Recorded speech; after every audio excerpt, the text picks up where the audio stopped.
adik-adik diperhatikan betul. Kalau ada yang nggak ngeh gitu, boleh langsung bertanya, nggak usah nunggu 88 slide selesai ya.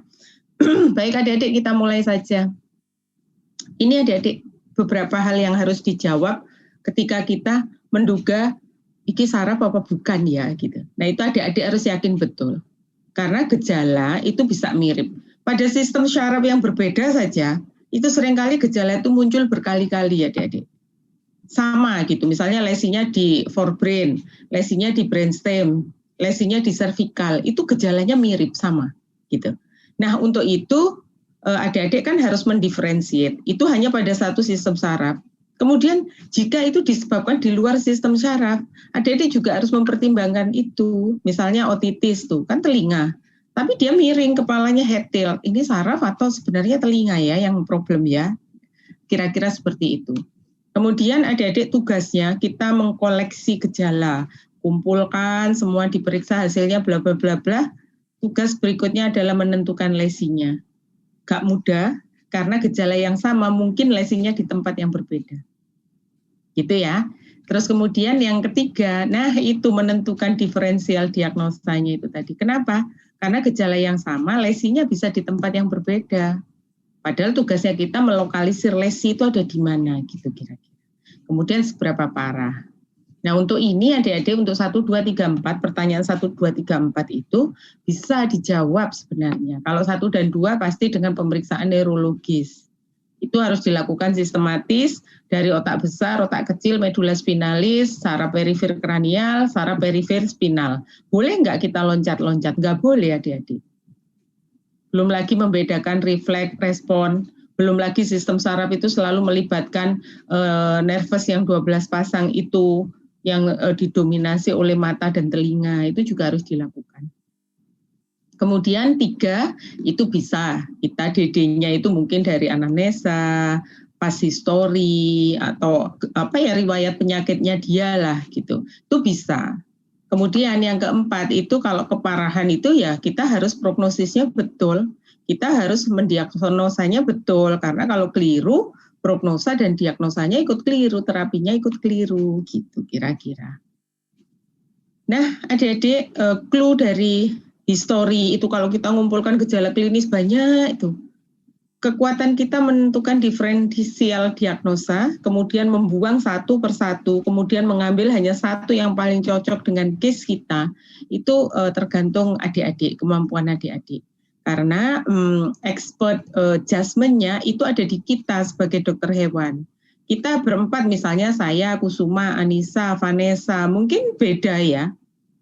Oh ini gejalanya ini saya mendiagnosa A, kalian B, C, D, bisa saja adik-adik. Tapi tentu saja mau A, B, C, D itu kan memang kita mencari diagnosa yang benar, lokasi lesi yang benar. Tapi kalaupun itu tidak benar, itu masih lumayan lah kalau kita itu dari anamnesa sampai pemeriksaan fisik itu kita betul-betul menganalisis dengan baik, kemudian menentukan kayaknya ini deh yang paling tepat gitu. Jadi prosesnya itulah adik-adik yang sebenarnya penting. Jangan ini kaki lumpuh diakupunktur, kalau kakinya begini diapakan. Nah itu yang tidak boleh. Jadi selalu harus ada penjelasan logis dan ilmiahnya sehingga kita ini nanti mudah gitu.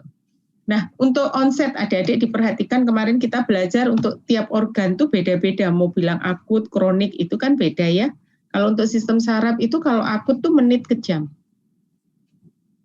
Kalau subakut itu hitungannya hari lah gitu. Kalau kronik tuh hari, minggu, bulan, lama kalau sistem saraf. Hampir sama kayak diare, bulanan dibilang kronik. Tapi kalau episodik tuh kayak normal, muncul, seperti itu. Itu untuk onset penyakitnya, gejala klinisnya. Tapi evolusi penyakitnya itu bisa progresif. Yang semula nggak terlalu berat, jadi berat. Itu progresif. Atau statis. Dia di situ aja, nggak berkembang kemana-mana. Gitu. Atau dia membaik. Awalnya agak berat, kemudian dia sedikit membaik. Atau membaik kembali seperti semula, itu membaik. Atau dia naik turun adik-adik. Sama seperti yang nggak stabil gitu. Tapi naik turun ini beda dengan episodik ya. Kalau episodik tuh hilang muncul. Tapi kalau evolusi penyakit itu gejalanya ada, cuman nggak stabil, kadang-kadang membaik, kadang-kadang memburuk, seperti itu. Jadi istilah-istilah ini juga harus dipahami adik-adik. Nah, adik-adik, walaupun pada sistem saraf kita tidak boleh loh hanya fokus pada saraf, semua sistem harus dirubah, tapi fokusnya itu pada sistem saraf dan dimulai dari yang tertinggi sampai yang terendah. Sistematis, itu adik-adik. Ini syarat untuk melakukan pemeriksaan fisik pada sistem saraf. Sebaiknya saraf itu dalam kondisi tidak terpengaruh apa-apa. Obat-obat ini kan mempengaruhi sistem saraf adik-adik. Sedasi, analgesik, anestesi, atau hewan itu baru sadar dari seizure, dari kejang-kejang terus misalnya epilepsi gitu, terus dia bangun gitu. Nah itu sebaiknya tidak dilakukan pemeriksaan pada sistem saraf karena masih error, tidak stabil adik-adik. Hasilnya bisa false negatif, bisa false positif. Jadi untuk yang begini-begini ditanyakan di anamnesa adik-adik. Jangan lupa. Nah, ini sama seperti beberapa waktu yang lalu kuliah IPDV, diagnosa klinik saya akan ulang-ulang ini terus adik-adik. Karena untuk penyakit sistem saraf itu secara otonomik dan somatik dibagi masing-masing gitu ya, tetik dan parasimpatetik. Misalnya pupil mata itu membesar, itu di bawah pengaruh saraf simpatetik. Di bawah pengaruh saraf parasimpatetik dia mengecil atau miosis. Nanti coba mata kuliah fisiologi mungkin ya, ini bisa diambil. Kemudian untuk somatik itu ada sentral. Kalau ada sentral ada perifer. Ya, jadi adik-adik tinggal apa ya, memahami anatomi ini, nanti fisiologinya ikut, patofisiologinya ikut, gejalanya ikut, kira-kira begitu. Nah, adik-adik coba perhatikan untuk central nervous system ini ada otak, ada spinal cord. Ya, otak itu ada otak besar, otak kecil kalau zaman dulu, ada otak tengah gitu ya. Tapi sekarang beberapa textbook itu menggunakan terminologi yang baru adik-adik. Pakainya itu ini, forebrain itu otak besar dan talamus dan hipotalamus. Nah, talamus dan hipotalamus itu sekarang namanya juga udah diganti menjadi diencephalon gitu. Jadi nggak boleh bingung ya nanti kalau metencephalon, diencephalon itu yang dimaksud siapa? Karena istilah itu berubah sangat cepat adik-adik dan kita harus ikut. Kalau enggak nanti kita yang bingung gitu. Brainstem itu batang otak. Cerebellum itu pasti tahu lah, otak kecil gitu ya.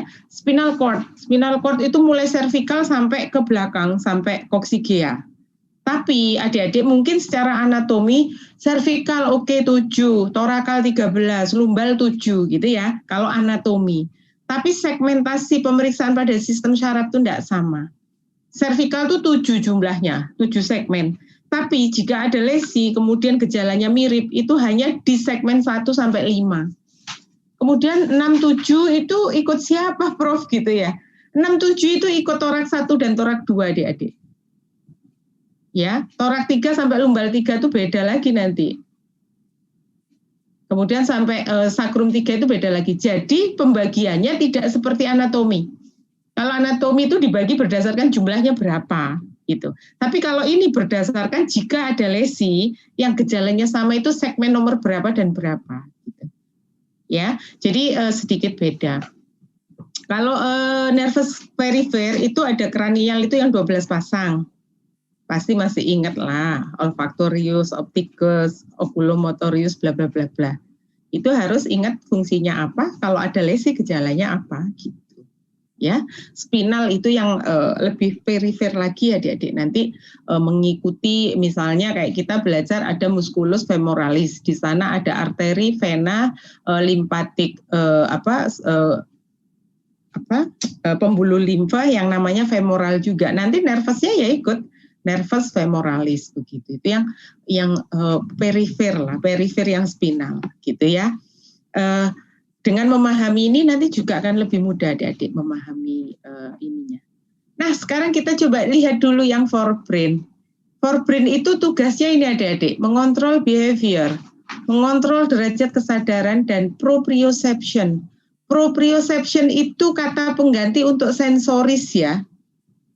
Kalau dulu kita belajar gangguan saraf ditandai dengan abnormalitas sensoris dan motoris gitu ya. Kalau sekarang istilahnya pakai proprioception itu. Motoriknya tetap gitu. Kemudian di forebrain ini ada ini cerebrum dan diencephalon. Ini yang saya bilang diencephalon ini nanti thalamus dan hipotalamus. Kemudian di sana juga keluar nervus nomor 1 sampai 3 dan nervus nomor 5. Nanti ini berfungsi kalau kita mau tes nervus nomor 1, 2, 3, 4, 5 itu apa yang harus kita lakukan gitu loh adik-adik. Ya, supaya kita tahu jalurnya ini ikut nervus nomor berapa nih, hasilnya bagaimana dan seterusnya. Kemudian diencephalon itu thalamus dan hipotalamus, pasti sudah tahu lah fungsinya untuk apa dan seterusnya. Kemudian yang kedua brainstem adik-adik. Nah brainstem ini ada midbrain, ada pons, ada medula. Tugasnya apa? Sama, derajat kesadaran adik-adik dan fungsi vital yang tidak disadari. Contoh, kalau orang kesulitan bernafas, itu ada mati batang otak, itu kesulitan bernafas. Sehingga fungsi pernafasan itu dipindahkan menggunakan ventilator lah dan lain sebagainya. Adik-adik kalau bernafas nih diatur nggak sih?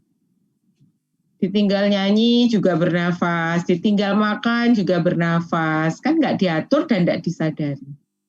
Itu kira-kira. Kemudian dari nervus ini, bagian brainstem ini juga keluar nervus nomor 3 sampai 12. Nah, untuk ini adik-adik sudah tahu bedanya forebrain, brainstem, dan kemudian ini yang cranial nerve yang 12. Tadi kan keluar 1 sampai 3 di forebrain. Kemudian yang 4 sampai 12 itu kan keluar dari bagian yang disebut dengan brainstem. Jadi kalau ada gangguan di forebrain, mungkin gangguannya juga pada nervus nomor 1, 3, 2, dan 5. Tapi di luar itu mungkin gangguannya pada batang otak dan seterusnya. Dengan mengetahui anatomi, fungsi, nanti kalau ada gangguan fungsi kira-kira lesinya di mana, adik-adik mudah untuk menerka dulu lah gitu, kira-kira lesi itu ada di mana. Yang nomor 3 cerebellum adik-adik. Ya. Nah, di sini itu mengontrol koordinasi otot, terutama untuk yang unconscious proprioception. Apa itu ya gitu, kok ruwet gini gitu. Adik-adik istilah conscious dan unconscious proprioception coba dipahami dulu. Kalau conscious proprioception itu berarti yang kita sadari. Misalnya adik-adik berjalan, tek jalan. Kemudian adik-adik pengen belok kanan dan belok kiri, disadari apa otomatis itu? Disadari. Itu berarti masuk dalam kategori conscious proprioception. Artinya tugas itu bukan tugasnya cerebellum atau tugasnya otak kecil. Karena otak kecil itu hanya mengurusi yang tidak disadari. Contoh lagi, adik-adik nih hujan, jalan pengen cepet gitu.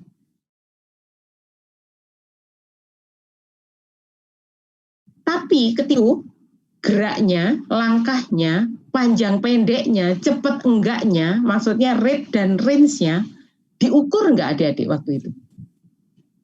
Atau otomatis pengen cepet aja sendiri? Otomatis. Gitu? Otomatis, oke, betul. Jadi untuk yang kita mau belok kanan, belok kiri itu conscious proprioception. Yang bertugas mengatur bukan cerebellum. Tapi ketika kita mau cepat rate dan range dari movement yang kita nggak sadari tadi itu masuk unconscious proprioception. Dan itu tugasnya cerebellum, adik-adik. Jadi nanti kalau tes kelihatan aneh nih pada ininya, nah adik-adik sudah tahu tuh problemnya di mana, di cerebellum atau bukan gitu. Contoh adik-adik yang di bawah itu lesi cerebellar. Jadi kalau ada lesi pada otak kecil, gejala klinisnya itu hypermetric gait. Adik-adik pernah lihat apa soang angsa? Angsa itu kan kakinya 2. Jalannya itu kan kemayu gitu ya. Kakinya diangkat tinggi-tinggi gitu. Kalau itu yang berjalan seperti itu angsa, oke adik-adik, normal itu. Tapi kalau kamu ketemu anjing jalannya begitu, itu yang disebut dengan hypermetric gait atau ghost stepping. Kalau begitu lesinya di cerebrum. Di cerebellum. Ya. Kemudian ada intention tremor, ada side to side head movement. Apa itu? Itulah Dedek pernah lihat nggak ya, nanti semoga kalau pas di klinik tuh pas dapat kasus anjing tuh jalannya kayak anjing songong gitu, kepalanya ke sana gitu. Jadi kayak ikut, padahal dia lurus saja sebenarnya kan bisa gitu. Itu juga tanda-tanda ada lesi pada cerebellar. Contoh lain adalah broad based stance. Jadi kalau ada anjing berdirinya ngangkang, kaki depan atau belakang, ya. Kalau kaki belakang tuh biasanya lesinya di lumbal. Kalau pada kaki depan lesinya tuh biasanya di servikal. Jadi kalau adik-adik ketemu gejala klinis, lesinya itu biasanya di depannya ekstremitas, gitu ya. Tapi kadang-kadang kalau ada lesi pada cerebral, cerebellar pada otak kecil, itu kadang-kadang juga berpengaruh. Karena di otak kecil itu nanti dia juga mengatur segmen-segmen yang ada di sepanjang tulang belakang adik-adik. Kira-kira seperti itulah nanti apa yang harus kita lakukan ya kita coba lihat nanti. Kemudian yang berikutnya adalah spinal cord adik-adik. Spinal cord diingat dari cervical sampai coccygia, tapi pembagiannya tidak berdasarkan jumlah segmen. Kalau dibuka tuh kira-kira beginilah. Ini otak besar, otak kecil, medulla spinalis, yang D ini spinal nerve, keluar dari situ. Kalau yang cranial nerve, yang mana Prof nggak kelihatan, dia ketutupan oleh otak besar dan otak kecil. Tapi tadi kita kan udah belajar, dari otak besar keluar 4 nomor nervous system yang kranial, dari yang belakang, yang brainstem itu keluar sisanya. Gitu. Nah ini adik-adik pahami betul ini, karena ini nanti kita akan bisa melokalisir lesi itu ada di mana. Jadi begini, kalau kita ngomong hepar, maka sel terkecil atau unit terkecilnya atau selnya disebut hepatocyte kan gitu. Kalau nervous itu neuron. Nah neuron itu ada 2, ada upper, ada lower motor neuron. Jika lesi terjadi pada tempat yang berbeda, gejala klinisnya beda. Nanti yang dievaluasi apa saja nanti saya tunjukkan, kita pakai tabel aja supaya gampang. Sekarang untuk upper dan lower motor neuron, coba adik-adik lihat dulu gambar ini. Gambar yang ini aja ya, yang ini. Yang upper tuh yang warna hijau adik-adik, yang lower tuh yang warna merah. Sekarang coba dilihat untuk yang upper motor neuron itu asalnya dari mana? Nih, ujungnya di sini. Ini organ apa? Otak. Ya, otak besar, otak kecil atau otak-otak? Otak besar. Oke. Jadi begitu adik-adik lihat begini, adik-adik harus sudah tahu bahwa asalnya dari otak besar, dari cerebrum gitu. Kemudian dia memanjang sepanjang apa ini? Organ apa ini? Spinal cord. Iya, spinal cord, betul. Kemudian sekarang lower motor neuron, asalnya dari mana nih? Ini yang merah. Ya, dari spinal cord, kemudian dia ke musculus. Dari gambar ini adik-adik sudah tahu bottom line-nya apa. Upper motor neuron mengatur lower motor neuron apa yang harus dikerjakan. Kalau lower motor neuron diatur, berarti ototnya ikut diatur gitu. Tapi secara tidak langsung. Tapi kalau lower motor neuron, fungsinya apa? Mengatur muskulus apa yang harus dikerjakan. Dari gambar ini adik-adik sudah tahu sebenarnya jalurnya. Kalau kita berjalan tuh jalurnya apa ya? Nanti kita akan melihat kalau ada lesi di upper dan lower motor neuron apa yang terjadi. Gitu. Nah, kita kembali ke sini dulu. Upper, kalau ada lihat gambar mungkin lebih mudah. Upper asalnya dari otak. Oke, tugasnya apa? Menstimulasi dan menginhibisi lower, pergerakan, tonus otot dan postur. Ya, jadi dia ngatur yang di bawah. Sementara untuk lower asalnya dari spinal cord. Tugasnya apa? Ini, mengatur otot-otot dan organ efektor yang harus dilakukan. Jadi ini yang harus diingat selalu. Upper, ngatur lower apa yang harus dilakukan. Lower, ngatur otot apa yang harus dilakukan. Sebenarnya baca buku tebel-tebel tuh kayaknya ya cuman begini yang dimaksud, tapi kalau mau lebih detail, ya bisa membaca lebih detail adik-adik gitu ya. Nah ini yang tadi saya bilang adik-adik, kenapa warnanya beda? Cervical tuh sampai 7 loh, tapi yang sama cuma C1 sampai C6, C6 sampai T2, T3 sampai L3, L4 sampai S3. Nanti adik-adik ketemu buku mungkin segmentasinya agak dikit-dikit beda ya. Ini coba dilihat, ini kan C6 sampai T1. Nanti ketemu buku yang C6 sampai T2, nggak masalah sebenarnya. Yang penting adik-adik tahu basically itu kalau kita mau ngomong spinal cord tuh apa, itu yang paling penting. Gitu ya. Jadi adik-adik sekarang kita lihat yang semoga menyenangkan ya. Jangan ngantuk ya, kasihan nanti aku ngomong sendirian. Adik-adik, ini kita mau mendiferensiate lesi itu pada upper dan lower motor neuron, ya. Kemudian variabelnya apa saja? Kalau penelitian tuh apa aja yang kita mau amati? Ini adik-adik, motor function itu motorik, refleks, tone, tonus otot, dan muscle atrophy. Kita harus tahu bahwa kita ini apa ya? Kalau yang muslim mungkin bilang sunatullahnya itu kita harus bergerak adik-adik, tidak boleh mager gitu ya. Kenapa? Kalau kita malas bergerak, otot ini yang mestinya bergerak dia akan diem. Ketika dia diem dia akan atrofi. Cuman atrofinya nanti berbeda. Jadi adik-adik bayangkan gambar yang tadi, yang upper dan lower motor neuron, kita lihat adik-adik. Jika lesi itu ada di upper motor neuron, maka coba muskulus ada yang ngatur nggak? Saya mau tanya. Nih, motor neuron ada lesi, muskulusnya bisa ada yang ngatur nggak? Tidak ada. Iya, nggak ada. Makanya dia akan paralisis atau paresis. Sama lesi di lower iya, karena upper ada, lowernya lesi, upper nggak bisa secara langsung ngatur muskulus apa yang harus dikerjakan, harus lewat lower motor neuron. Bisa dipahamikah baris yang pertama? Bisa. Bisa. Oke. Sekarang refleks adik-adik. Perhatikan, kalau lesinya itu di upper, maka refleksnya naik. Kalau di lower, maka refleksnya akan turun. Kok bisa ya? Gitu. Bisa adik-adik. Kenapa ini naik? Karena lower motor neuron tidak ada yang mengendalikan. Sama kayak kalian tuh misalnya upper tuh bapak ibu kalian, lower itu kalian. Kemudian dipesenin sama bapak ibu, kalau saya nggak ada pulangnya jangan malam-malam ya gitu.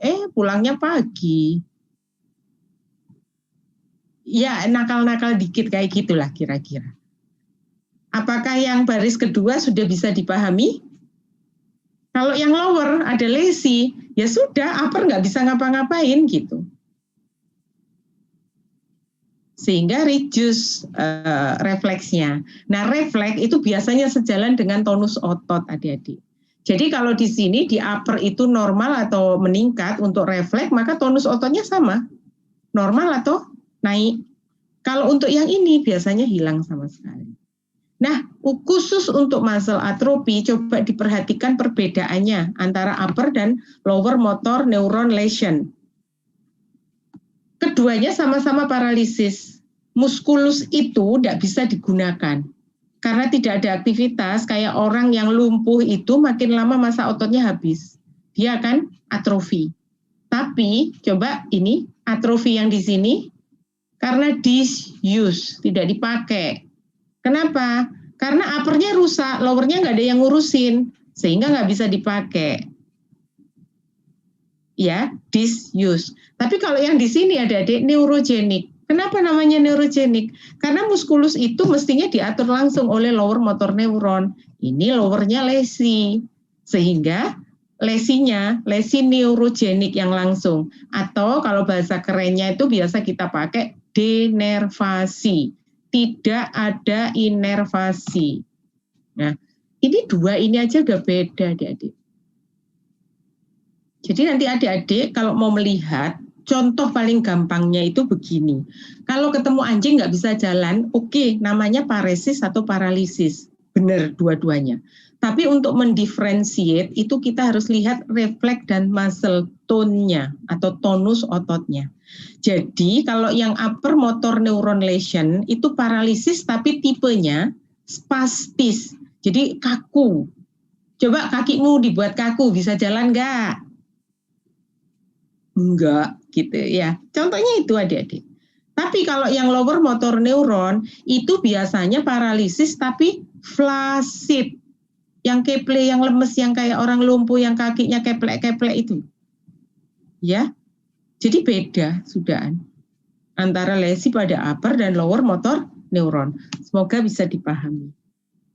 Nah sekarang kita mau membedakan kalau lesi itu ada di segmen yang sekelompok. Jadi kalau ada lesi di sana gejalanya sama. Perhatikan adik-adik C1 sampai C6. C5, sorry. C1 sampai C5, C6 sampai T2, T itu torak ya. T3 sampai L3, L4 sampai S3. Kakinya anjing ada berapa? 4. Oke, berarti belum ngantuk. Ada kaki depan, akan ada kaki belakang, adik-adik. Nah, adik-adik nanti, ini kan teorinya begini, tapi nanti pas dapat pasien, itu gejalanya dapat, adik-adik harus menentukan lesinya ada di mana, kan gitu, ya. Jadi, adik-adik kaki itu ada kaki depan, thoracic limb. Ada kaki belakang, pelvic limb, ya. Jadi, begini, kalau ada lesi di leher, itu gejalanya pasti di kedua kaki, karena dua kaki depan dan dua kaki belakang itu ada di belakangnya leher. Terus lehernya ceklek gitu ya, terus ada lesi di sana. Terus kemudian tiba-tiba anjing itu nggak bisa jalan, tapi kaku semua ekstremitasnya. Maka kalau kaki depan thoracic limb-nya lesinya upper motor neuron kaku, kaki belakangnya upper motor neuron kaku juga, tapi hewannya tidak bisa berjalan, maka adik-adik bisa menentukan bahwa lesinya ada di segmen C1 sampai C5. Bingung nggak? Nggak kan? Nggak. Oke.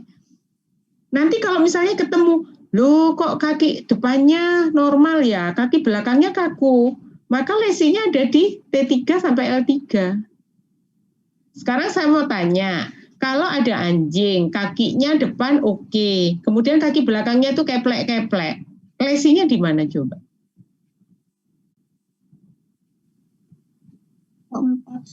Di L4 sampai S3. L4 sampai S3. Ya, kan kaki depannya normal, kaki belakangnya lemes, gitu. Berarti nanti adik-adik kalau ketemu misalnya, dok ini anjing saya habis main-main sama anjing gede, kok tiba-tiba kaki belakangnya lumpuh ya, nyeret gitu. Ya sudah, adik-adik tahu lesinya ada di L4 sampai S3. Nanti kalau mau X-ray, ya daerah lumbal sampai sakrum itu, jangan yang lain. Kan keren kalau dokternya itu, oh dari gejalanya ya udah tahu tuh lesinya ada di mana. Jangan nanti leher difoto, nggak dapet, torak difoto, nggak dapet, lumbal difoto, ternyata di lumbu sakral. Kalau 4 kali foto, adik-adik anjingnya besar, itu 350.000 kali 4, 1.400.000. Udah orangnya ngomel-ngomel, ketahuan kita nggak seberapa ngeh dengan penyakit ini, gitu. Menjelaskannya pun nanti muter-muter tuh bulet gitu, ya ke klien. Nah kalau begini kan adik-adik sudah tahu kira-kira lesinya ada di mana. Sekarang kalau tadi menentukan lesi, sekarang kita mau menentukan prognosanya ini gimana ya nanti ngomong ke klien gitu ya. Ini beda lagi adik-adik, gambar yang bulat ini adalah medula spinalis yang dipotong melintang. Gambarnya seperti ini, ada dorsal root, ada ventral root, ada gray matter, macam-macam ini istilahnya nanti namanya macam-macam. Cuman sama dengan yang tadi, kita mengevaluasi lesi pada upper dan lower motor neuron, ini juga sama. Apa yang mau kita evaluasi? Adik-adik diingat-ingat ya, kalau ada lesi pada saraf, maka yang hilang terlebih dahulu adalah sensoris, baru motoris, baru superficial pain, baru deep pain. Jadi adik-adik harus lihat yang ini. Kenapa sih buletannya banyak, Prof? Gitu. Saya cuma mau menunjukkan bahwa kalau yang proprioception itu adalah buletan yang gede. Buletan gede itu ada di permukaan adik-adik, di paling pinggir dari medula spinalis. Tapi kalau motoris itu letaknya agak sedikit lebih dalam. Jadi kalau lesi itu ringan, itu pasti yang hilang hanya sensoris saja. Agak berat nanti sensoris dan motoris. Mungkin enggak dok, misalnya tanya, motorisnya hilang, sensorisnya ada. Khayal gitu. Enggak mungkin. Jadi kalau begitu adik-adik sudah celing, mungkin saya salah. Oh mungkin saya salah melakukan teknik pemeriksaan. Oh mungkin saya salah melakukan interpretasi gitu kira-kira. Ya, jadi yang hilang dulu sensoris. Ini di permukaan. Motorik itu ada agak lebih dalam. Kemudian superficial pain itu di dorsal root adik-adik di bawah. Jadi sulit ini untuk kalau enggak parah gitu mungkin enggak rusak. Sementara yang di pain itu ada di bawah tapi agak dalam, maksudnya terlindungi. Jadi kalau 4 gejala ini sudah hilang, ya sudah. Jadi nanti adik-adik kalau melihat ya misalnya periksa pasien, ternyata sensorisnya hilang, ditusuk-tusuk pakai jarum tuh dari ujung kaki sampai ke atas, nggak ada. Tapi hewannya masih bisa berdiri. Berarti kan motoriknya oke. Oke, motoriknya oke, yang hilang hanya proprioception. Adik-adik pakai baris pertama. Prognosanya Fausta. Ya, tapi kalau misalnya sensorisnya hilang, motorisnya hilang. Sensorisnya hilang, motorisnya hilang, superficial pain juga hilang. Berarti kita ada ini gejalanya paralisis. Ini loss of cutaneous sensation, itu yang punggungnya dicubit-cubit itulah adik-adik. Kalau dia nggak mengkerut gitu, berarti superficial pain-nya hilang sudah. Nah kalau kita sudah menemukan 3 ini, variabel ini sudah tidak ketemu, berarti kita ada di dubious. Nah nanti kalau deep pain sudah nggak ada, berarti adik-adik prognosanya infausta. Kira-kira begitu. Jadi hari ini saya ngajari adik-adik untuk mendiagnosa, kemudian adik-adik menentukan diagnosa lesinya kira-kira di mana, upper apa lower. Kemudian saya juga ngajarin adik-adik untuk klien communication profesionalnya itu, nanti pasti ditanya, dok kalau ini diapakan? Nah kalau diinikan nanti anjing saya sembuh atau enggak? Itu kan perlu, prognosis itu perlu untuk klien adik-adik. Kalau kita perlu diagnosis untuk terapi, gitu. Ya. Nah itu semua tugas kita untuk menjelaskan. Nah dengan ini semoga sudah punya bayangan, kira-kira harus gimana gitu. Nah ini gejala klinis yang lain adik-adik. Kalau ketemu gangguan pada sistem saraf, saya mau menunjukkan betapa menderitanya kita menjadi seorang dokter hewan karena angel gitu, sulit gitu ya. Tapi keren kok kalau mau dipelajari, keren nanti. Opisthotonus atau stargazing. Stargazing bukan lagu yang enak itu ya. Jadi nanti anjing itu dia tidak bisa berdiri adik-adik. Dia akan mendongak ke atas kepalanya. Ya, itu namanya stargazing. Nih. Ini dia bisa begini karena dipegang aja sama yang memeriksa. Kalau enggak dia berbaring aja. Itu kepalanya kalau disuruh nunduk gitu ya nggak bisa. Gitu. Ya, ini lesi lesinya itu biasanya serius adik-adik ada di bagian otak yang otak besar gitu biasanya. Kemudian ada conscious proprioception, unconscious proprioception tadi sudah saya jelaskan ya adik-adik ya. Kalau yang conscious tadi yang mau belok kanan, belok kiri sadar, diatur beloknya ke kanan ke kiri. Kalau diatur, kita sadar, dia dikontrol oleh banyak neuron pada sistem saraf kecuali ini. Tapi kalau untuk yang red dan range tadi dikontrol oleh ini, yang lainnya nggak ikut-ikut. Jadi dari nama yang disadari, tidak disadari aja kita sudah bisa melokalisir gangguannya di cerebrum atau di cerebellum, gitu kira-kira. Ataksia. Ataksia ini seringkali disamakan dengan incoordination. Oke, nggak apa-apa. Cuman begini adik-adik, kalau ataksia itu adik-adik harus yakin betul bahwa problem itu ada di sistem saraf, bukan di tempat yang lain. Contoh, karena di bawah saya yang kelihatan screen-nya Jovinson aja deh. Misalnya dia lagi makan sesuatu, terus kemudian dia makan pakai cabai yang banyak sekali. Terus kemudian dia diare. Diarenya berkali-kali dan profus. Ketika kita lihat Jovinson jalan tuh kayak pendekar mabok gitu jalannya. Apakah itu ataksia? dari anamnesa pemeriksaan fisik bukan karena problemnya GI tract, dia dehidrasi, bukan sistem saraf. Jadi adik-adik kalau mau bilang ataksia di-exclude dulu ya yang lainnya, dan tinggal satu jawabannya itu gangguan pada sistem saraf. Oke, itu ataksia, gitu kira-kira. Nah, ataksia tuh nanti juga macam-macam adik-adik. Ada sensoris, ada cerebral, ada vestibuler gitu. Membedakannya sebenarnya gampang. Kalau yang sensoris itu, kalau hewan itu kakinya itu kan mestinya berdiri begini ya. Berdirinya ya berdiri bener lah. Tapi ternyata nanti kalau kita tes, kita tekuk ke belakang, dia knuckling. Jadi dia jalan juga kakinya terbalik ke belakang, dia tidak berasa. Itu biasanya sensoris ataksia. Kalau yang lain nanti kita bisa belajar, nantilah gampang. Kalau ada waktu lagi kita bisa diskusi. Nah sekarang tentang beberapa pemeriksaan yang lain adik-adik. Terkait dengan mata dan telinga, kenapa selalu ikut di pemeriksaan fisik. Ingat ya nervous yang tadi itu, 1 itu membau, 2, 3, 4, 6, 5, itu terkait dengan mata adik-adik. 8 itu terkait dengan telinga. Nah itu harus selalu ikut-ikut diperiksa, tidak boleh lepas. Aku maunya sistem saraf aja, nggak mau telinga, nggak mau mata, nggak bisa adik-adik. Seringkali gejalanya ketemu di sana, gitu ya.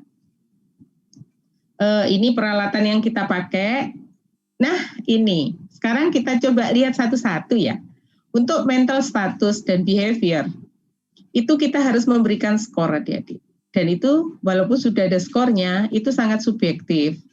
Dan kalau kita tidak praktis, kita tidak perfect. Jadi nanti kalau saya, Jovinson, Florentina, Septiana melakukan, mungkin nanti bisa berantem. Karena kita skornya mungkin beda. Karena pengalaman, karena pemahaman, dan lain sebagainya itu beda. Cuman begini, kalau komatus tuh ya koma, 0, derajat kesadarannya nggak ada. Kalau stupor tuh dia tidur, simulasi dia bubuk lagi gitu ya. Kalau untuk yang alert sama depres itu biasanya agak sedikit mudah kita lihat karena hewannya tuh derajat kesadarannya penuh biasanya. Cuman ada keluhan adik-adik, saya pernah dapat pasien itu ya sama. Jadi dok, anjing saya itu biasanya diem loh dok. Sekarang kok jadi pencilaan gini ya? Beneran adik-adik ditaruh di meja periksa itu kayak nggak bisa diem ke sana ke sini gitu. Jadi kayak anjing autis gitu. Maka itu excited kalau begitu. Jadi kita ini sangat tergantung dengan, kalau behavior ini tergantung dengan klien. Mereka ceritanya apa? Klien itu ada yang objektif, ada yang mandek-mandek, ada yang kadang-kadang tuh cuek aja gitu, nggak tahu dok, nggak tahu dan lain sebagainya. Nah itu menyulitkan kita, ya. Jadi ini harus betul-betul diperhatikan. Nah ini beberapa contoh saja. Nanti adik-adik bisa lihat. Misalnya anjing itu tidak biasa jenggong. Kemudian dia jenggong terus, atau jenggong tuh biasanya begini, tapi setelah itu kok jenggongnya itu kayaknya apa ya, intonasinya dan lain sebagainya itu beda.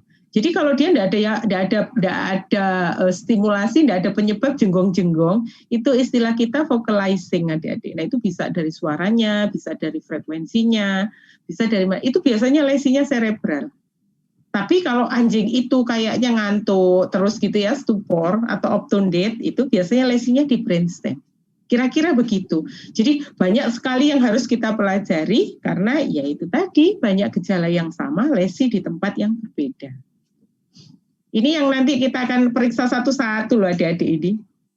Makanya kalau ke dokter saraf tuh bayarnya mahal karena yang diperiksa banyak banget gitu. Ya. Dan kita kalau yang expert tuh 15 menit, 20 menit adik-adik. Saya tuh kadang 30 menit belum ketemu gitu. Mungkin kalau adik-adik lebih lama, mungkin 3 tahun gitu. Ya, nggak apa-apa. Tetap semangat. Jadi sekali lagi kalau praktis itu membuat kita perfect deh gitu. Jadi nggak ada terus bisa, tapi nggak pernah praktis itu sulit adik-adik. Ya. Nah ini adik-adik, ini penderitaan kita yang pertama, saya mau tunjukkan ke adik-adik bahwa ini kebalikan. Kalau tadi kan gejalanya sama, bisa di tempat-tempat yang berbeda. Kalau ini gejalanya berbeda-beda, disebabkan satu lesi. Ada loh yang begitu, ya. Ini disebut dengan hipus. Hipus tuh kalau pupilnya itu dulunya gede, kemudian dia berubah menjadi kecil. Atau awalnya normal kemudian menjadi lebih besar, tapi dua-duanya itu namanya hipus adik-adik. Ada hemidilated pupil. Pupilnya kucing itu kan gini ya, elips ya. Nanti kalau hemidilated itu hanya satu sisi yang dilatasi, dilated. Dan itu biasanya yang lateral adik-adik. Sehingga nanti kalau kita lihat itu bentuk pupil itu seperti huruf D terbalik. Ada juga anisokoria. Kalau anisokoria itu kanan dan kiri pupilnya nggak sama. Gitu ya. Nah, untuk yang ini ada 3 macam ini. Saya mau tunjukkan adik-adik, coba perhatikan. Hipus, hemidilated pupil, anisokoria bisa disebabkan oleh satu agen yang sama, feline leukemia virus. Feline leukemia virus dan feline leukemia virus. Dah, selamat menderita ya. Kalau tadi kan saya bilang gejala sama, lesi beda. Ini ada juga yang gejala beda, penyebabnya satu gitu. Kalau hemidilated pupil itu saya ada gambar adik-adik ini. Ini mestinya, ini begini kan sebelah sini mestinya kecil gini.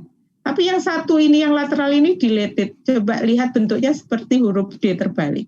Ini kucing yang terinfeksi feline leukemia virus yang menyerang nervus nomor 3. Nomor 3 itu dia mengatur musculus rectus yang dorsal, ventral, dan seterusnya. Nanti kita di belakang kayaknya ada deh itu. Gitu. Nanti kita lihat. Mata dan telinga adik-adik terkait dengan Horner syndrome. Ini penderitaan kita yang kedua.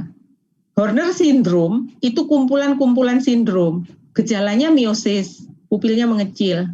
Ptosis, palpebrenya terkulai. Enophthalmus, matanya masuk ke dalam, lebih masuk ke orbita. Kemudian ada prolaps membrana nictitan. Perhatikan adik-adik ya, Horner syndrome gejalanya pasti begini. Lesinya di mana? Bisa di brainstem, bisa di spinal cord, bisa di rongga torak, bisa di telinga bagian media atau internal, bisa juga di struktur periorbital. Wes, lengkap sudah penderitaan kita. Gambarnya saya tunjukkan gambar aja ya, supaya Horner syndrome itu paham.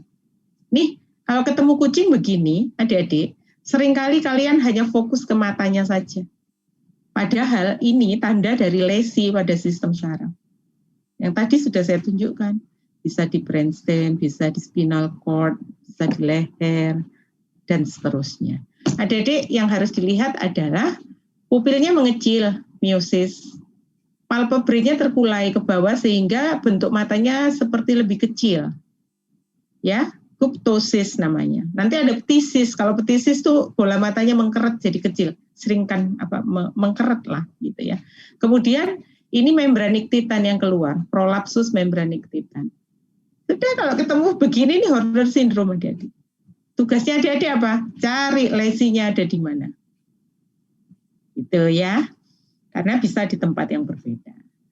Sekarang ini tes adik-adik untuk manage respon. Ini rasanya di pemeriksaan mata juga sudah saya berikan. Jadi istilahnya begini, kalau respons itu kan adik-adik harus mikir dulu baru memberikan respons. Kayak misalnya saya kirim WA ke Jovinson, dia pasti akan mikir dulu, kalau aku nulisnya begini sopan nggak ya? Kalau aku jawabnya begini udah bener nggak ya? Pasti begitu, itu respon. Bedanya apa? Kalau respon itu diproses di korteks cerebri ya, jadi otak besar itu kan ada bagian yang luar, nah itu dia memproses di situ. Ada lagi refleks. Refleks itu ya nggak pakai mikir, misalnya Jovinson dipukul karena dia biasa main silat atau apa, nggak lihat itu dosen atau siapa, main geprek aja. Gitu. Nah, itu sama dia, tapi refleks. Kenapa refleks? Nah, untuk manage respon ini saya mau menyampaikan ke adik-adik itu untuk nervus nomor 2, 7, cerebrum, tapi tidak boleh pada individu atau anak kucing, anak anjing yang umurnya di bawah 3 bulan. Karena nervus itu belum berfungsi sempurna, hasilnya bisa bias gitu. Caranya bagaimana? Ini adik-adik. Mata tuh ada 2, harus di-separate gini. Kita menggerakkan tangan ke arah mata. Nah, itu yang diharapkan dia berkedip gitu. Berkedip itu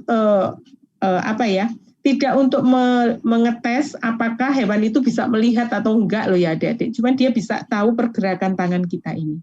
Yang sulit adalah ketika kita mengarahkan tangan ke mata, kita tidak boleh menggerakkan udara yang ada di antara mata dan tangan kita. Nah, itu mesti praktis lagi. Karena kalau enggak, hewan itu berkedip karena udaranya bergerak, bukan karena tangan kita datang ke arah mata, adik-adik. Kenapa dipisah kanan dan kiri? Alasannya ini kira-kira, adik-adik. Kalau kita menstimulasi, anggap aja ini mata kiri ya, perhatikan di sini ada persilangan. Mata yang kanan tuh bisa ngintip, bisa ikut terstimulasi. Nah, itu kita tidak mau. Jadi kita kerjakan dulu untuk mata kiri, setelah itu kita pindah ke mata kanan.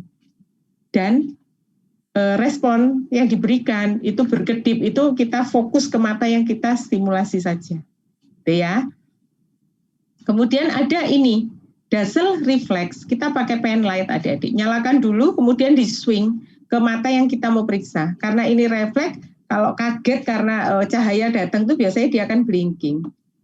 Harus di-separate kanan dan kiri, Prof. Enggak usah gitu ya. Karena kita cuma pengen lihat kalau dia dikasih cahaya tuh dia berkedip apa enggak gitu. Pupillary light reflex. Nah, ini sing rodo aneh adik-adik ya. Kita mau cek nervous nomor 2, 3 dan seterusnya. Tapi kita tidak boleh memisahkan mata kanan dan mata kiri. Kita harus, ini misalnya ya, ini mata kanan, kemudian ini distimulasi dengan pen. Ini pen light ya adik-adik, ini cahaya ya, bukan colokan gitu, bukan ya, kayak cotton bud gitu, enggak. Jadi ini pen lightnya dinyalakan dulu, kemudian cahayanya diarahkan ke pupil adik-adik. Misalnya ini mata kanan dikasih cahaya, mata kanan mengecil pupilnya, namanya direct PLR. Mata kanan dikasih cahaya, kemudian adik-adik harus ngintip, mata kiri harus mengecil juga pupilnya. Itu yang disebut dengan indirect atau consensual PLR. Apakah kalau dua-duanya mengecil, dua-duanya oke, Prof gitu? Enggak, adik-adik harus pindah ke mata kiri. Arti nanti yang ini yang direct, ini gantian ini yang indirect. Dan dua-duanya hasilnya harus positif. Kalau enggak, berarti ada problem. Problemnya di mana? Tugasnya adik-adik nyari lesinya kira-kira ada di mana. Ini corneal reflex adik-adik. Gini. Nah, cuman dilihat. Ini kita mau cek nervous nomor 5 iya, 6 iya, 7 iya, gitu adik-adik. Ya, jadi hanya dengan cotton diambil kemudian dipelintir kecil gini. Kalau ini kurang berat, adik-adik boleh celupkan ke salin supaya pada saat disentuhkan ke kornea itu dia berasa. Kemudian dia akan berkedip, matanya sedikit narik ke dalam. Itu evaluasinya terhadap beberapa nervous yang berbeda, adik-adik. Otitis, ini penderitaan yang ketiga, adik-adik. Ya, kalau ada otitis eksterna, itu biasanya oke, nggak apa-apa. Tapi begitu otitis itu ke media dan ke interna, biasanya dikonfirm dengan X-ray, karena bulat timpaninya itu nggak kosong isi udara, tapi berisi pus dan lain sebagainya, itu terlihat warna putih pada saat di X-ray. Nah, adik-adik, ini biasanya, ya, kalau defisitnya itu nervous nomor 3, gejala klinisnya Horner syndrome. Tapi kalau misalnya dia yang kena nervous nomor 7, maka facial paralysis. Kalau yang kena itu nervous nomor 8, ada tanda-tanda vestibuler, yaitu head tail. Ini hanya urusan telinga loh adik-adik ya. Di situ ada nervous banyak, 3, 7, dan 8. Mana yang kena gejalanya muncul. Kadang-kadang double. Ada 8, ada 7, 3 sama 7, dan seterusnya adik-adik. Atau ketiga-tiganya kena, bisa. Tergantung derajat keparahan otitis yang diderita oleh hewan yang kita periksa. Gitu.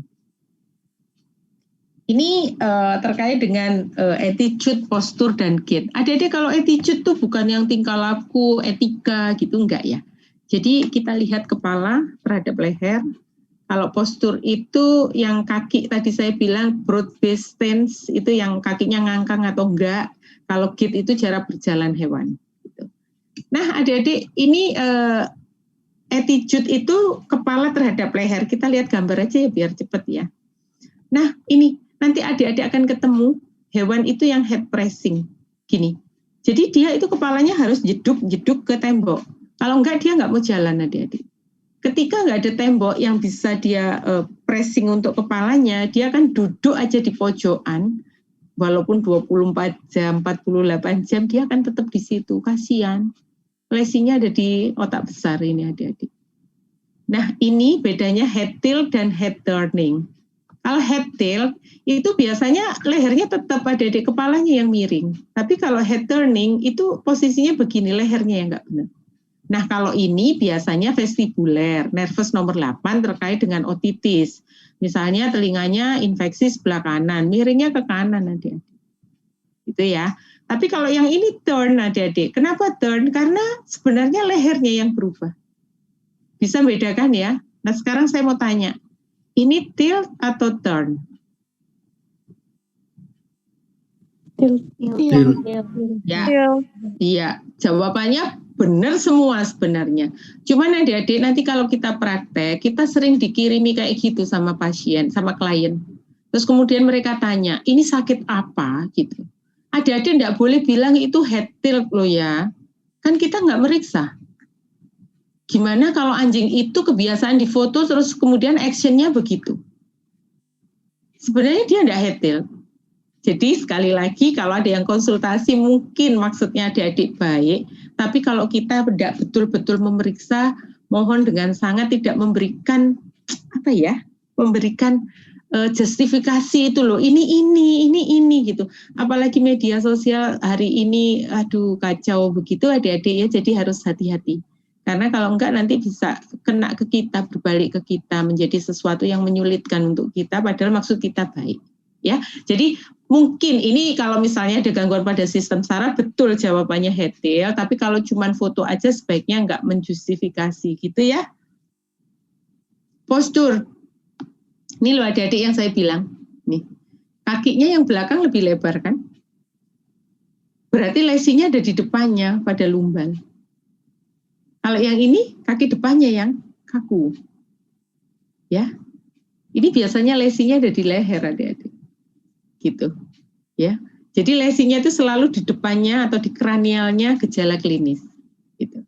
Nah, ini adalah postur yang agak aneh, namanya Schiff-Sherrington posture. Kita tadi ngajari adik-adik ya, kan kaki depan kaku, kaki belakang kaku. Kaki depan kaku, kaki belakang lemes. Kaku, kaki depan normal, kaki belakang lemes. Gitu.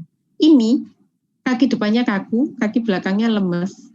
Nggak ada kan adik-adik, yang ada kaki depan lemes, kaki belakang kaku. Ya enggak? Di chart yang tadi. Kalau ketemu yang begini, ini Schiff-Sherrington posture adik-adik juga harus segera mencari lesinya ada di mana. Biasanya ada di 6 dan 7 adik-adik. Biasanya ya. Tapi ini saya tuliskan 1 sampai 7 karena ini spesial, tidak ikut aturan yang ada di chart tadi itu. Ya.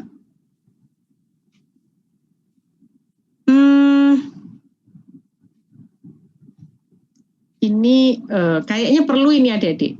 Saya tunjukkan ke adik-adik bahwa postur itu kita bisa membedakan lesinya di cerebral atau di otak kecil, di cerebellum. Ini ya. Jadi di cerebral rigidity ini dan ini, adik-adik kalau ketemu slide yang begini nih, saya terus terang sulit untuk membuat adik-adik paham gitu. Tapi nanti mungkin kalau ketemu dihafalkan saja ya. Kayak S1 ujian itu gimana ya, atau kalau enggak tahu mau dipasang gitu, karena saya sulit memahamkan. Tapi gini intinya, kalau ada rigidity pada cerebrum, otak besar, kakinya semua ekstensi adik-adik. Kalau di cerebellum enggak, biasanya hanya kaki depan. Gitu ya. Kalau rigidity pada cerebrum itu biasanya kadang-kadang opistotonus. Tadi yang saya tunjukkan lehernya kaku, tapi kalau yang di otak kecil pasti opistotonus, gitu ya. Tadi otak besar untuk derajat kesadaran, biasanya di sini dia stupor atau koma, berarti derajat kesadarannya turun. Tapi kalau di cerebellum karena tidak tergantung atau tidak berfungsi untuk derajat kesadaran, biasanya tidak terpengaruh adik-adik, gitu. Jadi kira-kira begitu mencoba untuk membedakannya itu begitu, gitu ya. Nah ini untuk postural reaction adik-adik. Nanti adik-adik harus cek betul postural reaction itu hewan itu berasa nggak sih punya kaki gitu. Adik-adik sekarang nggak usah dilihat kakinya, berasa nggak punya kaki? Ya, berasa nggak? Nggak usah dilihat, digerakkan dikit aja, berasa nggak punya kaki? Berasa. Jadi postural reaction ini kita lakukan ketika kita mau cek apakah hewan itu berasa nggak punya kaki. Nah karena kakinya 4, nanti kita harus cek semuanya, 4-4-nya dengan teknik yang berbeda. Itu. Ada beberapa persyaratan adik-adik. Jadi hewan itu harus masih bisa berdiri. Kalau dia udah rebah, nggak bisa. Ya, nggak bisa kita tes. Kemudian kita menduga bahwa lesi itu ada di spinal cord. Kalau spinal cord berarti upper lower motor neuron tadi. Kemudian kita mau membedakan antara muskuloskeletal dan yang saraf. Kalau saraf yang hilang duluan sensoris, berarti kalau hewan itu berjalan dengan 3 kaki, 1 kaki tidak dipakai karena dia berasa itu sakit. Problemnya adalah muskuloskeletal. Ya, kemudian dilakukan pada permukaan yang tidak licin, adik-adik. Kira-kira begini. Ini cerita-ceritanya adik-adik ya. Jadi CP atau conscious proprioception itu ada tesnya. Nah tes itu untuk melihat apakah hewan itu berasa nggak punya kaki. Untuk kata-katanya redaksionalnya gini, saya boleh skip ya. Saya tunjukkan gambar. Gambar nanti juga ada gambar foto. Tapi responnya apa itu enggak ada di foto karena bukan video. Nanti ada ilustrasi juga. Semoga bisa membantu adik-adik untuk melihat beberapa hal yang saya sampaikan. Proprioception itu begini adik-adik. Ini kaki itu kan modelnya begini. Ini ditekuk ke belakang. Jadi bagian dorsal kaki ini tungkainya ditekuk ke belakang. Ditekuk gitu, dibiarkan. Nanti, nah kalau gambar ini kan saya tidak bisa menunjukkan. Nanti kakinya harus ngapain, responnya harus apa gitu. Adik-adik lihat ke sini. Jadi ketika kaki itu ditekuk ke belakang, kalau hewan itu berasa dia punya kaki, maka kaki itu akan diposisikan ke posisi semula.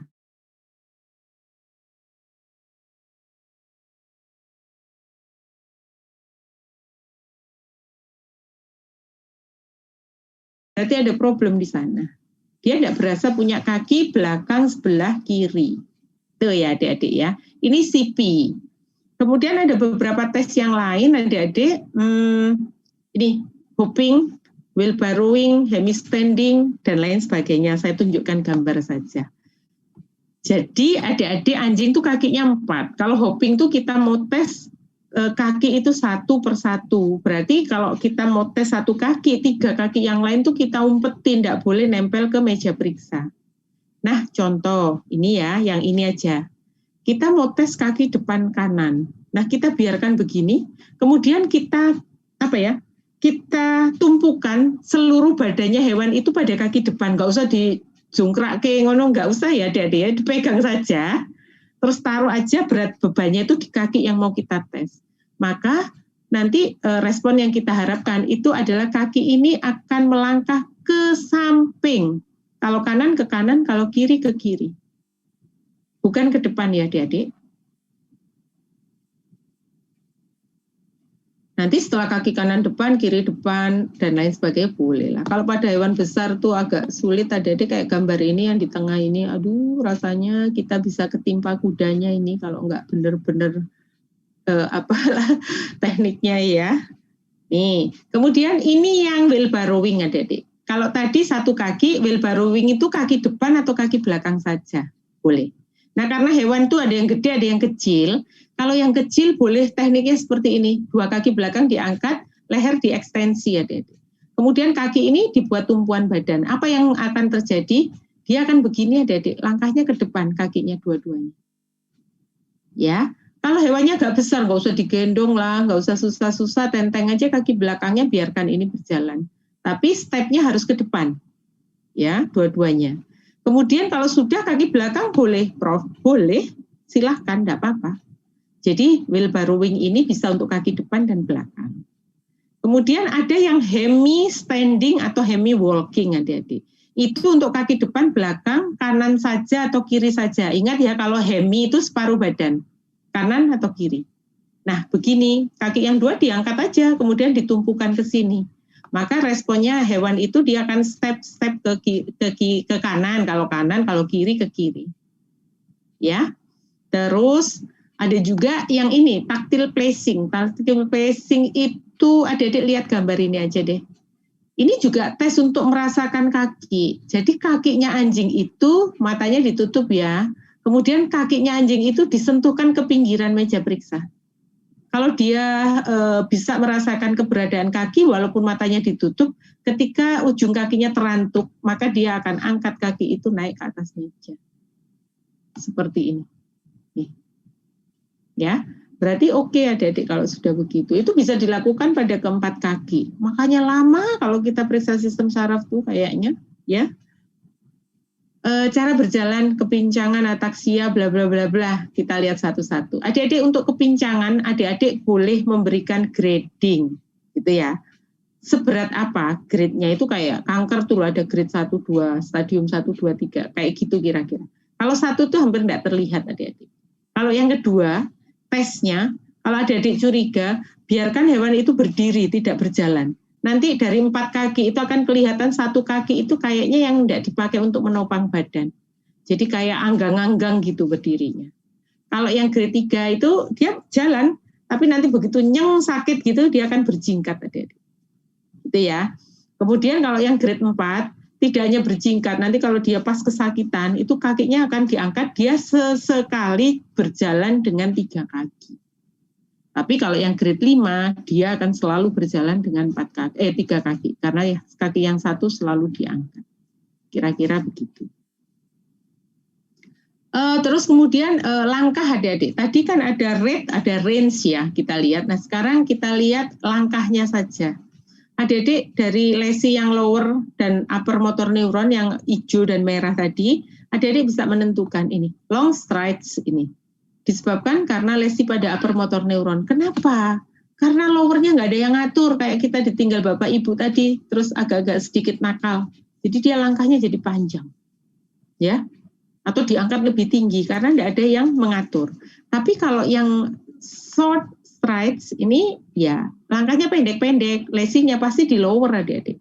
Kenapa? Ada upper tapi lowernya nggak ada yang atur sehingga muskulus itu kayak apa ya turun semua kan. Tadi lesi pada lower itu kan reduce baik tonus otot maupun refleksnya gitu. Kemudian ataksia. Nah ini loh adik-adik tadi ataksia kita udah belajar ada sensori, ada cerebellar, ada vestibular. Bedanya apa? Adik-adik, kalau yang sensori ataksia itu ada knuckling, kayak anjing yang tadi kakinya ke belakang terus nggak bisa kembali itu. Dan itu dia jalan pun dia kan begitu, jadi ketika diseret dia nggak berasa. Sampai luka-luka gitu ya, berdarah-darah, terus kelihatan tulangnya itu dia nggak berasa. Kalau itu berarti sensori ataksia. Ya, tapi kalau untuk yang cerebellar dan vestibular itu nggak ada knuckling adik-adik. Dan berarti kalau tidak ada knuckling berarti tidak ada defisit CP atau conscious proprioception. Tapi dia jalannya nggak benar gitu. Tapi ketika dites CP-nya oke gitu. Berarti dia masuk yang cerebellar atau vestibular. Kalau vestibular ya dicek telinganya, jangan-jangan otitis, jangan-jangan apa gitu. Ya, jadi ini hanya apa ya secara umum mendiferensiate saja supaya adik-adik punya basic gitu untuk pemeriksaan pada sistem saraf. Nah ini adik-adik istilah paresis, paralisis ya. Jadi kalau paresis itu kelemahan sebagian, mungkin anjing itu masih bisa jalan, tapi sesekali dia demprok gitu ya, nggak bisa jalan. Itu namanya paresis. Kalau paralisis itu yang betul-betul lumpuh adik-adik. Misalnya kaki belakangnya lumpuh dok gitu. Ya sudah, berarti dia paralisis gitu. Nah, nama lain dari paralisis adalah plegia. Ya, plegia. Nanti tergantung. Kalau 2 kaki ya paraplegia, kalau 4 kaki ya tetraplegia. Kalau kanan kiri, depan belakang, kaki sisi kanan atau kiri saja ya hemiplegia. Adik-adik yang harus ngasih nama. Ya, kemudian adik-adik istilah-istilah kayak gini myotonus, myoklonus, intention tremor dan lain sebagainya adik-adik harus membiasakan ya. Contoh kayak myotonia, berarti muskulusnya itu relaksasinya lama, jadi muskulusnya kenceng gitu. sulit untuk rileks. Itu. Kalau myotonus, myoklonus itu kan agak sedikit beda, adik-adik. Kalau myoklonus itu berarti yang kayak kejang, yang kejangnya itu kayak kecil-kecil gitu loh. Kejang hilang, itu namanya kan klonus. Ya, kalau tonus itu kan terus-terusan gitu. Nah, itu adik-adik harus membiasakan. Nah, sekarang ini kayaknya beberapa materi terakhir adik-adik tidak sulit. Jadi kita mau mengevaluasi, lihat kira-kira kalau ada lesi pada nervus nomor 1 sampai 12 itu gejalanya apa. Terus kita ngetesnya gimana gitu. Nomor 1 itu untuk membau adik-adik. Anjing dan kucing punya behavior yang berbeda. Anjing tuh nggak pakai membau, dia langsung ngemplok aja makan gitu. Kalau kucing kan paling enggak hidungnya endus-endus dulu, kumisnya bergerak-gerak, baru dia makan. Tesnya itu biasanya kalau saya ambil cat food atau dog food yang kering tuh masukkan aja di tangan adik-adik. Jadi kayak tebak-tebakan tuh sama anjing sama kucing. Dia tahu kok nanti membau di tangan kita yang ada cat food atau dog foodnya gitu. Ya. Nah, untuk kucing lebih mudah karena jelas kelihatan. Untuk anjing agak sulit. Karena tidak ada behavior mengendus dulu baru makan. Nah, untuk yang ini kadang-kadang mahasiswa koas tuh ya jahil gitu adik-adik. Tak kasih bau-bauan yang nyegerak gitu. Kadang dikasih formalin, kadang dikasih kopi tuh suruh nyium tuh anjingnya. Terus kadang dikasih alkohol gitu. Tidak boleh adik-adik ya, karena hasilnya bias. Mungkin kelihatan jelas, tapi nervus nomor 5 ini katut terstimulasi. Nah itu tidak boleh, jadi pakai cat food atau dog food aja udah cukup gitu ya untuk ini. Kemudian nervus nomor 2 tadi sudah ya, yang optik, yang menis, dazzle, refleks, PLR, itu kan nervus nomor 2 adik-adik. Sekarang saya mau menjelaskan yang nomor 3, 4, dan 6. Ini ya menarik adik-adik. Kalau adik-adik ketemu kucing, anjing, juling. Tahu juling ya? Orang Jawa bilang kero. Ini loh matanya kero. Gitu. Anjing dan kucing tuh udah beda lagi adik-adik. Kalau kucing tuh dia konvergen, jadi ke tengah. Kalau anjing tuh divergen ke sana. Strabismusnya ini. Anjing kucing udah beda. Kalau anjing tuh biasanya brachycephalic kayak pug, terus Boston Terrier, terus yang anjing Pekingese. Nah itu dia divergen strabismus. Kalau kucing tuh Siam sama Himalayan tuh konvergen strabismus. Nah sekarang adik-adik mau saya ajak untuk melihat nervus nomor 3, 4, dan 6. Ini loh yang konvergen. Kalau kucing tuh ke tengah ini, pupilnya ke tengah. Beda kan dengan ini kan jeplaknya ke samping. Ya, breednya beda, tipe strabismusnya beda. Jadi sekarang lihat ini deh, kuliah juga sudah saya berikan, tapi kadang-kadang mesti diulang begitu koas tuh kayaknya harus ngulang deh saya gitu supaya lebih paham gitu. Adik-adik lihat ya, musculus periorbital itu ada 6. Lateral rectus, medial rectus, dorsal rectus dan oblik, ventral rectus dan oblik. Ini muskulusnya ada 6. Sekarang lihat muskulus itu dia diinervasi oleh nervus nomor berapa? Lihat adik-adik, untuk yang lateral itu 6. Untuk yang medial itu nomor 3. Nomor 3 ini tidak hanya di medial, dia di dorsal juga, di ventral, malah 2 muskulus yang diinervasi. Sementara untuk yang 4 dia hanya di dorsal oblik saja. Sekarang ini dipahami betul, adik-adik habis ini mesti lihat ada strabismus yang adik-adik harus menentukan itu kira-kira disebabkan karena nervus nomor mana, 3, 4, atau 6. Diingat-ingat dulu, bayangkan kalau nervus itu ada di situ, kemudian dia tidak berfungsi, apa yang akan terjadi gitu. Adik-adik coba lihat. Ya ini diingat-ingat dulu, kira-kira begini adik-adik nanti dapat pasiennya. Adik-adik harus jelaskan ke klien gitu. Kira-kira lesinya itu ada di nervus nomor berapa. Siapa yang mau mencoba menjawab, tidak harus urut, mau C dulu, mau D dulu boleh.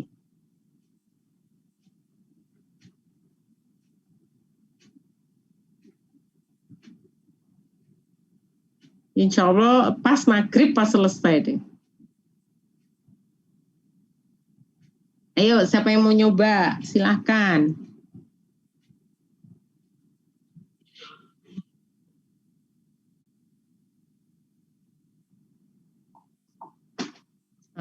Gimana menjelaskannya? Monggo.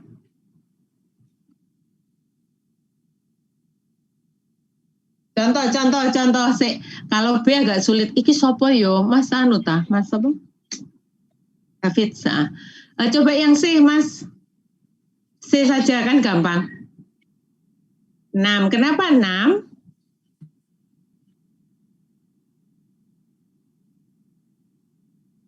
Sehingga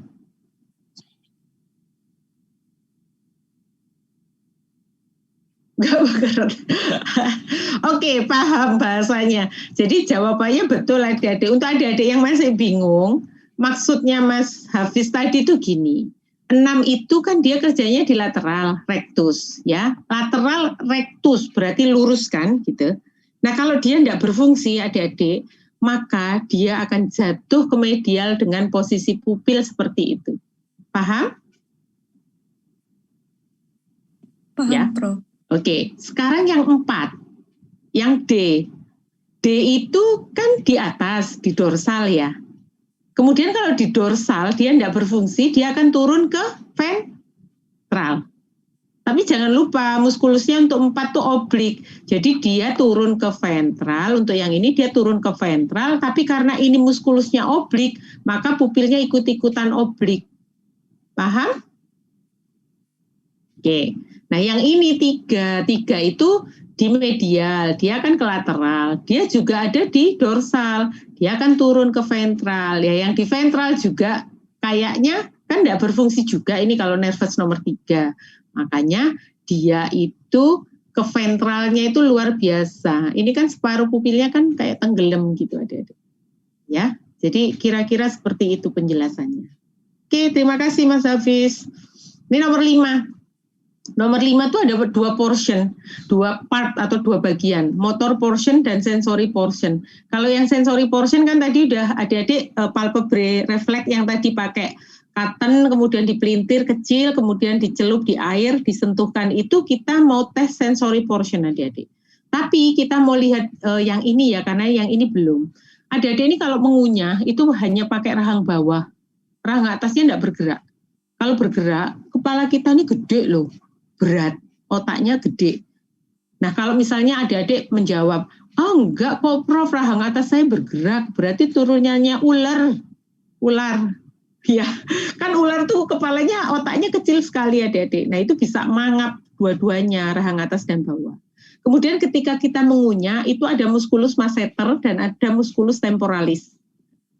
Nah, kalau yang ini, misalnya ada lesi pada motor portion, ini apa yang terjadi? Saya tunjukkan gambar adik-adik. Nih, rahangnya itu kayak drop jaw gini. Jadi ngowoh gitu.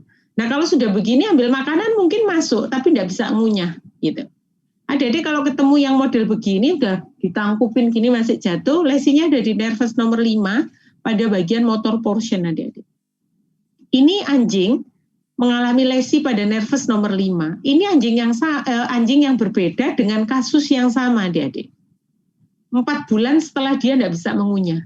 Kita kasih makannya pakai nasogastrik ya, masuk selang dari hidung sampai ke gastrik. Makannya lewat itu terus. Musculus masseter dan musculus yang ada di temporal tidak dipakai selama 4 bulan. Coba perhatikan, habis, hilang, atrofi. Ya, makanya yang pakai istilah-istilah mager itu dibuang ya, atrofi loh ototnya. Ayo, siapa? Kira-kira begitu. Nah, ini nervus nomor 7 facialis yang tadi kayaknya ada Horner syndrome, ada kayak gini-gini. Ini tapi beda adik-adik. Adik-adik mungkin pernah lihat, mohon maaf ya, ada orang, tetangga atau saudara yang stroke. Kemudian mohon maaf mukanya asimetris, perot kanan dan kiri nggak sama. Apakah itu bisa terjadi pada anjing dan kucing? Bisa adik-adik. Nah, itu adik-adik harus melihat ada gejala patognomonis yang adik-adik harus evaluasi kayak miastenia Horner syndrome yang ada 4 itu. Nah, untuk yang ini apa yang harus kita lihat? Ini adik-adik yang dilihat. Palpebrae, ektropion, komisura bibir, penurunan mata, dan lain sebagainya. Nah, untuk lesi pada nervus nomor 7, lesinya bisa di brainstem, bisa di peripheral nerve yang kranial nomor 7 saja, bisa lesi itu problemnya ada di telinga, bisa juga di forebrain. Penderitaan kita yang nomor berapa ini ya? Banyak sekali gitu. Saya tunjukkan gambar aja biar gampang. Nih adik-adik, nih ya, ini yang kita lihat pangkal telinga, mata, hidung, bibir. Perhatikan adik-adik, ini telinganya sedikit agak turun dibandingkan yang ini, nggak jelas. Kalau pada anjing bulldog tuh jelas, satu ada telinganya, yang satunya itu kayak terkulai gitu, ya. Kemudian palpebrae adik-adik, ini palpebrae-nya turun. Jadi dia mengalami ektropion, kemudian komisuranya juga melebar. Mata kanan dan kiri beda loh ini, ya nggak?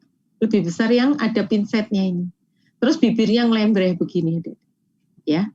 Ini pasti bisa dipastikan ini facial paralysis, cuman adik-adik harus cari lesinya. Nervus nomor 7, telinga, brainstem atau forebrain gitu. Nah, adik-adik, kalau mata itu terlihat terkulai begini, dia itu berkedipnya nggak bisa nempel atas dan bawah. Sehingga mata itu lama-lama kering dan rusak, bahkan pecah, gitu ya. Ini untuk beberapa kasus. Nah sekarang adik-adik mau saya ajak lihat ya. Jadi kalau lihat anjing modelnya begini, adik-adik boleh ambil cotton bud, adik-adik boleh pakai pinset atau arteri clamp seperti itu, adik-adik sentuhkan aja ke bagian lateral tepi dari mata. Dia pasti tidak akan berkedip. Karena nervus nomor 7-nya rusak. Ya. Nah, saya mau tunjukkan kalau kita tidak teliti, kita bisa salah diagnosis atau mungkin kalau kita teliti, kita kayak beli roti itu buy one get one gitu adik-adik. Ini contohnya. Kucing ini dia head tilt, miringnya ke kanan. Ternyata setelah diperiksa itu dia otitis adik-adik. Oke, mungkin kita melihat bahwa dia head tilt. Kemudian karena nervus nomor 7 ada nomor 7-nya ya. Kalau nomor 8-nya kan kelihatan head tilt. Kemudian adik-adik cek deh. Kita sentuh ini mata kanan dengan pinset. Oke, dia blinking, dia berkedip. Berarti oke. Tapi begitu kita cek ternyata, loh lah kok ini tetap melek kok sama ini. Berarti pada kucing ini adik-adik problemnya ada di nervus nomor 7 dan nervus nomor 8. Ini yang saya bilang kalau kita teliti kayak buy one get one tadi, gitu, ya. Nih, kemudian nervus nomor 8 sudah, oke. Nah ini adik-adik, nervus nomor 8 tuh head tilt. Ini yang ekstrim, bibirnya ini, mulutnya ini mestinya kan di bawah. Dia bergeser sampai 90 derajat loh adik-adik. Kalau begini nih ya keseimbangannya terganggu, jalan juga tidak bisa. Ini yang lebih ekstrim nih, anjing. Coba. Ini sama. Jadi mulutnya itu ada di angka 9, terus ini telinganya mestinya kanan kiri jadi atas bawah. Ini head tilt yang ekstrim. Untuk yang begini tiap jalan ya dia kayak apa ya numplek gitu loh, adik-adik jatuh. Ya. Jadi untuk yang anjing ini biasanya digendong sama pemiliknya kan lama sekali jalannya juga numplek bolak-balik kasihan gitu. Kalau nervus nomor 9, 10, 11 itu ada sejarah regurgitasi, muntah, suaranya ketika jenggong gak enak gitu. Atau pada saat dia diem, pada saat inspirasi itu ada stridor. Jadi kayak ngorok tapi hewannya bangun adik-adik. Nah untuk ini adik-adik harus melakukan gag reflex, tes untuk itu. Jadi tesnya itu gampang. Kayak gini adik-adik buka mulutnya kayak kita mau masukkan obat itu loh. Jadi dicolok bagian dalam itu, kemudian kalau ada reaksi dia gitu, berarti oke. Ya, atau kalau adik-adik mau boleh dites deh kasih air minum. Kan ini berfungsi untuk membantu menelan dan lain sebagainya. Biasanya kalau ada gangguan di nervus nomor 9, 10, 11 adik-adik kalau dikasih minum tuh ya cuman keplek-keplek aja, airnya kemana-mana tapi tumpah semua, nggak ada yang masuk gitu. Ya. Kalau yang nomor 12 itu sama tesnya gag reflex dan minum adik-adik. Ya, untuk hipoglosus itu kan dengan lidah. Hewan itu kan minumnya nggak pakai sedotan atau apa gitu ya. Kan dia minum ya pakai lidah kayak dijilatin begitu. adik-adik sama melakukannya, tapi yang kita lihat itu lidah. Jadi ketika gag refleks, mungkin adik-adik yang dilihat kan dia ada bunyi gitu ya, kayak menelan gitu, berarti oke. Tapi kalau untuk yang nervous nomor 12, gag refleks, lepaskan tangan kita, biarkan hewan itu kalau lidahnya menjulur keluar, kayak kita habis kasih pil yang sudah ditelan, lidahnya menjulur keluar, berarti nervous ini berfungsi dengan baik. Ya, nah cuman ada catatan adik-adik untuk lidah. Lidah itu kan memang satu begini ya. Satu, tapi ada sisi kanan, sisi kiri. Kalau adik-adik lihat gambar yang gede ini, lidah yang sebelah kanan ini dia atrofi, sepanjang lidah sebelah kanan, atrofi. Nervous nomor 12 problem. Tapi kalau adik-adik lihat ini, coba perhatikan, ini yang muncul jelas itu malah deviasi telinga. Deviasi lidah, sorry kok telinga, udah sore ya. Jadi lidahnya itu kayak miring. Kalau ini adik-adik lihat miringnya ke kanan.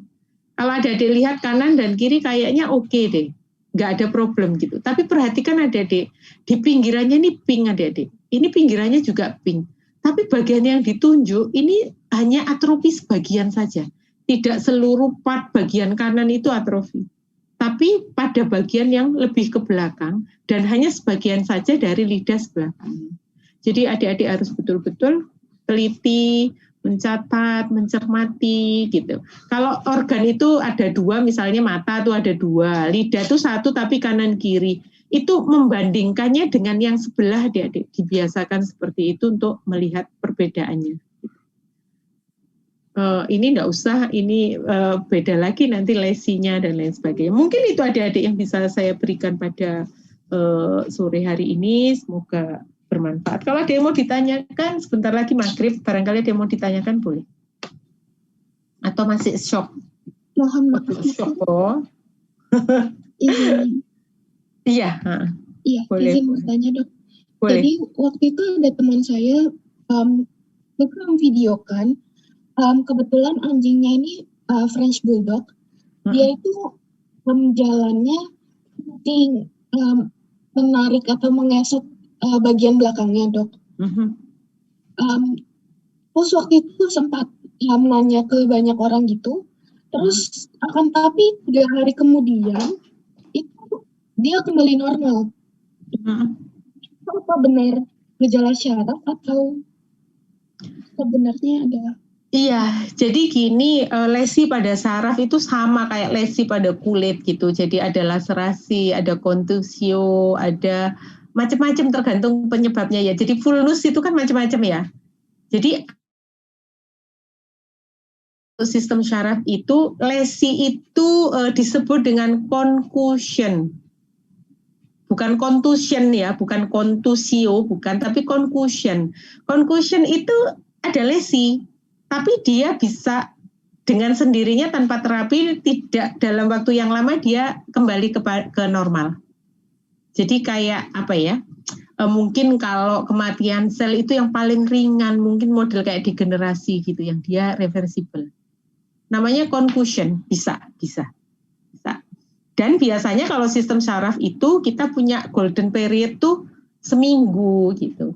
Kalau seminggu setelah kejadian tuh biasanya rasa sakit, gejala tuh nampak jelas. Tapi kalau misalnya ada trauma di vertebrae, sudah berapa lama ngesot jalannya, misalnya udah 2 minggu, itu rasa sakit sudah tidak ada. Karena tubuh menyesuaikan. Rasa sakit itu kadang-kadang juga menyesuaikan.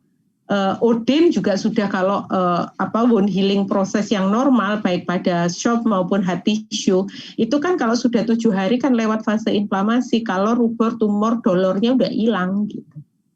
Ya, jadi jangan memaksakan misalnya tulang belakangnya udah seminggu kok nggak ada rasa sakit, kamu mencetnya tambah kenceng malah trauma nanti gitu, bisa. Jadi harus tahu kira-kira ini ada di fase wound healing yang mana. Gitu Florentina ya, namanya concussion, coba nanti dilihat. Kalau kayak begitu, itu memang sudah pasti sembuh atau sebenarnya masih ada lesi? Gini, kalau sistem saraf itu adalah jaringan yang sulit sembuh. Mungkin pada saat itu oke, dia kelihatan sembuh dalam tanda kutip. Jadi kalau sistem saraf tuh kayak nonton film tuh, tergantung efisiennya seperti semua.